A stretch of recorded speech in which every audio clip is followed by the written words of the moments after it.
നിങ്ങളുടെ favourite shows ഇനി ഒരിക്കലും മിസ്സാവില്ല. ഇപ്പോൾ C5 കാണും നിങ്ങളുടെ ഫേവറേറ്റ് ഷോസ് തികച്ചും സൗജന്യമായി.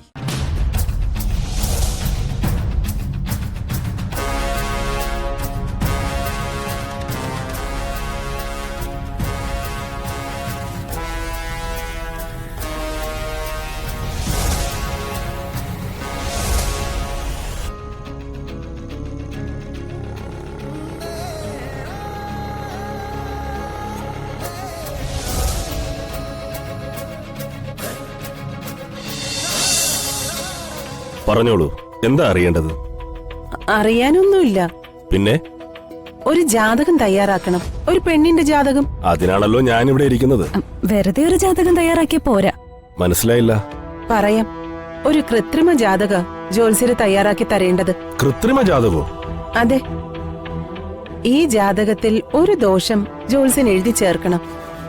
അതായത് ഈ പെണ്ണിനെ ആര് വിവാഹം കഴിച്ചാലും വിവാഹം കഴിക്കുന്ന ആള് പെട്ടെന്ന് മരിച്ചു പോവും. അതാവണം ദോഷം. ഏയ്, അതൊന്നും ശരിയാവില്ല. ഇങ്ങനത്തെ ദോഷമൊക്കെ എഴുതി ചേർക്കാന്ന് വെച്ചാൽ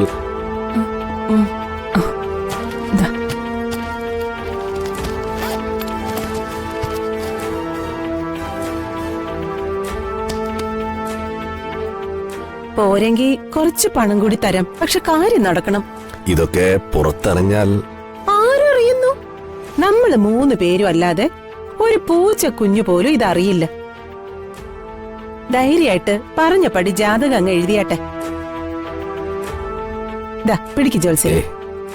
ജോത്സ്യരിത് പിടിച്ചേ. അല്ല, ആരെ കുഴി ചടിക്കാനാ ഇങ്ങനെ ഒരു ജാതകം?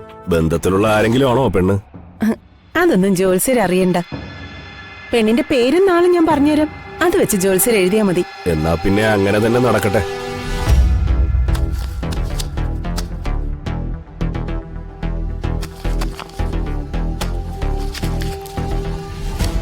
പേരും നാളും പറയും.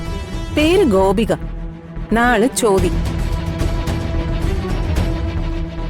ശരി, എഴുതി തയ്യാറാക്കി വെച്ചാ പോരെ? പോരാ പോരാ, ഇപ്പൊ തന്നെ കിട്ടണം. അതെ, ഇപ്പൊ തന്നെ വേണം. ശരി.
പറയൂ ദേവിക. സ്വാമിയച്ച, ഇന്ന് ഒരു സംഭവം ഉണ്ടായി. എന്തുണ്ടായി? ഞാനിന്ന് സ്കൂളിൽ നിന്ന് വരുമ്പോ സിഗ്നലിൽ ഒരു കാറ് കിടക്കുന്ന കണ്ടു. അത് ഓടിച്ചിരുന്ന കുട്ടനായിരുന്നു. കോട്ടും സ്യൂട്ടും ഒക്കെ ധരിച്ച്.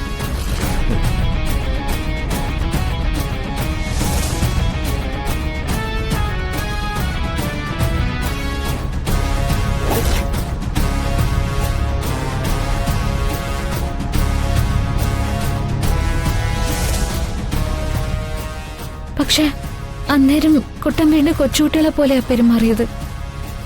അതെന്താ സ്വാമിയച്ച? നോർമലായിട്ട് കണ്ടയാള് മിനിറ്റുകളുടെ വ്യത്യാസത്തില് പഴയ ആളായി മാറി. ഇത് രോഗം ഭേദമാകുന്നതിന്റെ സൂചനയാണ് മോളെ. കുട്ടന്റെ അസുഖം പൂർണ്ണമായി മാറും. മോള് മരുന്ന് മുടങ്ങാതെ കൊടുത്താൽ മതി. ഞാനത് കൊടുക്കുന്നുണ്ട് സ്വാമിയച്ച. പക്ഷെ എന്നാലും ഇത് എത്ര നാളെടുക്കും?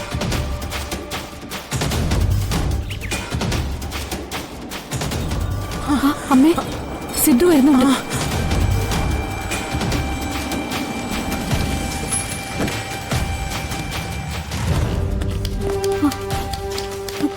സിദ്ധു,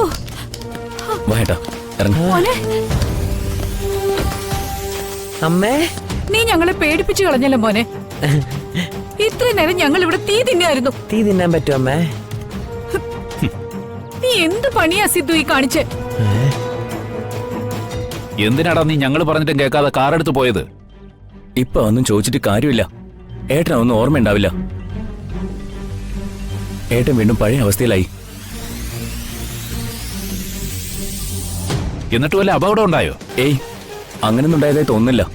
ഞാൻ കാണുമ്പോ ഏട്ടൻ കാർ റോഡിന്റെ വശത്ത് പാർക്ക് ചെയ്തിട്ട് ഏതൊരു പെണ്ണിനോട് സംസാരിച്ച് നിൽക്കുമായിരുന്നു. അത് ഏതൊരു പെണ്ണൊന്നും അല്ല. നിർത്തിക്കേ. അല്ല സിദ്ധു, വർത്താനൊക്കെ പിന്നെ പറയാം. ഏതായാലും ഈശ്വരന്റെ കൃപാകടാക്ഷം കൊണ്ട് ആപത്തൊന്നും സംഭവിച്ചില്ലല്ലോ. ജാനകി, നീ ഇവനെ അകത്തുകൊണ്ടുപോയി കിടത്ത്. കണ്ടിട്ട് നല്ല ക്ഷീണം ഉണ്ടവന്. മോനെ കിടക്കണോ?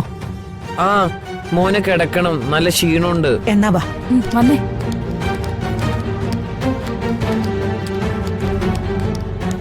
അതെ, ഏട്ടനെ കണ്ടുപിടിക്കാൻ ഒത്തിരി കഷ്ടപ്പെട്ടോ? ആ, കുറച്ച് ചുറ്റി. നീ വാ.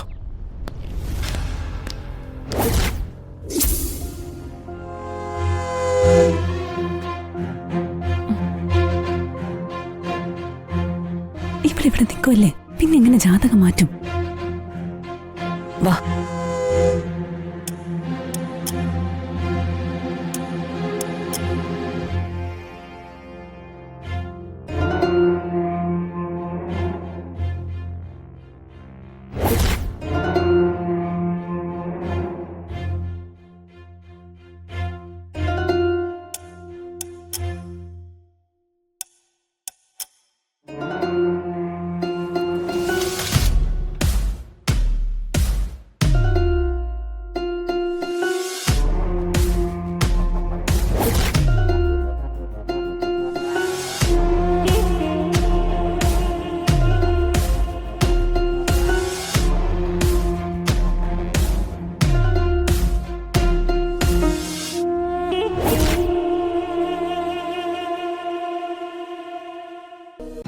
ഡൗൺലോഡ് ചെയ്യൂ C5 ആപ്പ്. കാണൂ എല്ലാ എപ്പിസോഡുകളും സൗജന്യമായി.